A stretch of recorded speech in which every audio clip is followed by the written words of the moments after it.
Hi, we're back to Matilda.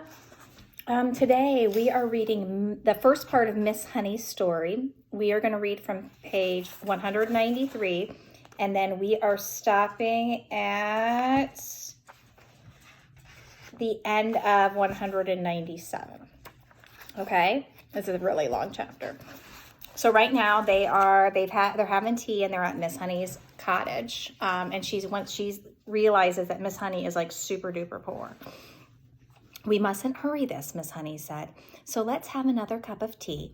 And do eat that other slice of bread. You must be hungry. Matilda took the second slice and started eating it slowly. The margarine wasn't all that bad. She doubted whether she could have told the difference if she hadn't known. Miss Honey, she said suddenly, do they pay you very badly at our school? Miss Honey looked up sharply. Not too badly, she said. I get about the same as the others, but it must still be very little if you are so dreadfully poor, Matilda said. Do all the teachers live like this with no furniture, no kitchen stove, and no bathroom? No, they don't, Miss Honey said rather stiffly. I just happen to be the exception. I expect you just happen to like living in a very simple way, Matilda said, probing a little further. It must make house cleaning an awful lot easier if you don't have furniture to polish or any of those silly little ornaments lying around that have to be dusted every day. And I suppose if you don't have a fridge, you don't have to go out and buy all sorts of junky things like eggs and mayonnaise and ice cream to fill it up. It must save a terrific lot of shopping. At this point, Matilda noticed that Miss Honey's face had gone all tight and peculiar looking. Her whole body had become rigid. Her shoulders were hunched up high and her lips were pressed together tight, and she sat there gripping her mug of tea in both hands and staring down into it as though searching for a way to answer these not quite so innocent questions. There followed a rather long and embarrassing silence. In the space of 30 seconds, the atmosphere in the tiny room had changed completely, and now it was vibrating with awkwardness and secrets. Matilda said, I am very sorry. I asked you those questions, Miss Honey. It is not any of my business. At this, Miss Honey seemed to rouse herself. She gave a shake of her shoulders, and then very carefully she placed her mug on the tray. Why shouldn't you ask? She said. You were bound to ask in the end. You are much too bright not to have wondered. Perhaps I even wanted you to ask. Maybe that is why I invited you here after all. As a matter of fact, you are the first visitor to come to the cottage since I moved in 2 years ago. Matilda said nothing. She could feel the tension growing and growing in the room.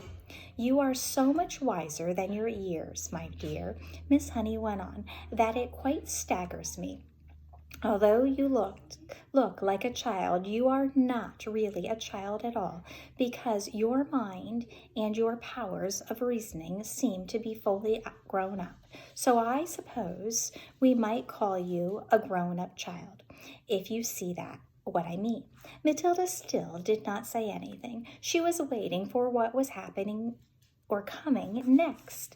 Up to now, Miss Honey went on, I have found it impossible to talk to anyone about my problems. I couldn't face the embarrassment in any way. I lacked the courage. Any courage I had was knocked out of me when I was young. But now, all of a sudden, I have a sort of desperate wish to tell everything to somebody. I know you are only a tiny little girl, but there is some kind of magic in you somewhere. I've seen it with my own eyes. Matilda became very alert. The voice she was hearing was surely crying out for help. It must be. It had to be. Then the voice spoke again. Have some more tea, it said. I think there's still a drop left. Matilda nodded.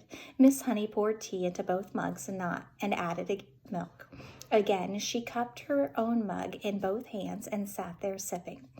There was quite a long silence before she said, May I tell you a story? Of course, Matilda said. I am 23 years old, Miss Honey said. And when I was born, my father was a doctor in this village. We had a nice old house, quite large, red brick. It's tucked away in the woods behind the hills. I don't think you'd know it. Matilda kept silent. I was born there, Miss Honey said. And then came the first tragedy. My mother died when I was 2 years old. My father, a busy doctor, had to have someone to run the house and to look after me, so he invited my mother's unmarried sister, my aunt, to come and live with us. She agreed, and she came. Matilda was listening intently. How old was the aunt when she moved in? She asked. Not very old, Miss Honey said. I should say about 30, but I hated her right from the start. I missed my mother terribly, and the aunt was not a kind person. My father didn't know that because he was hardly ever around, but when he did put in an appearance, the aunt behaved differently. Miss Honey paused and sipped her tea. I can't think why I am telling you all this, she said, embarrassed. Go on, Matilda said. Please. Well, Miss Honey said. Then came the second tragedy. When I was 5, my father died very suddenly. One day he was there, and the next day he was gone. And so I was left to live alone with my aunt. She became my legal guardian. She had all the powers of a parent over me. And in some way or another, she became the actual owner of the house. How did your father die? Matilda asked. It is interesting you should ask that, Miss Honey said. I myself was much too young to question it at the time, but I found out later that there was a good deal of mystery surrounding his death. Didn't they know how he died?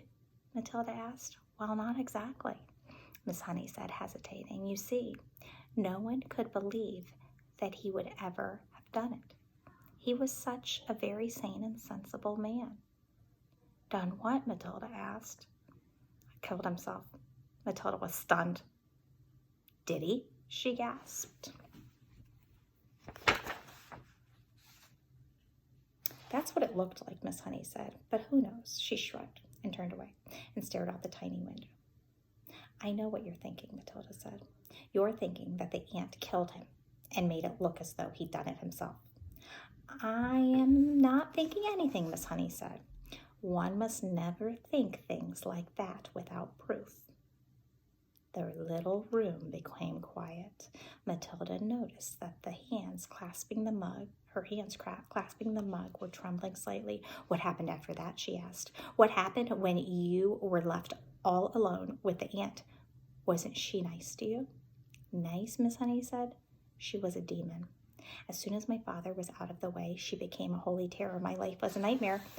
What did she do to you? Matilda asked. I don't want to talk about it, Miss Honey said. It's too horrible. But in the end, I became so frightened of her, I used to start shaking when she came into the room. You must understand, I was never a strong character like you. I was always shy and retiring. Didn't you have any other relations? Matilda asked. Any uncles or aunts or grannies who would come over and see you? None that I knew about, Miss Honey said.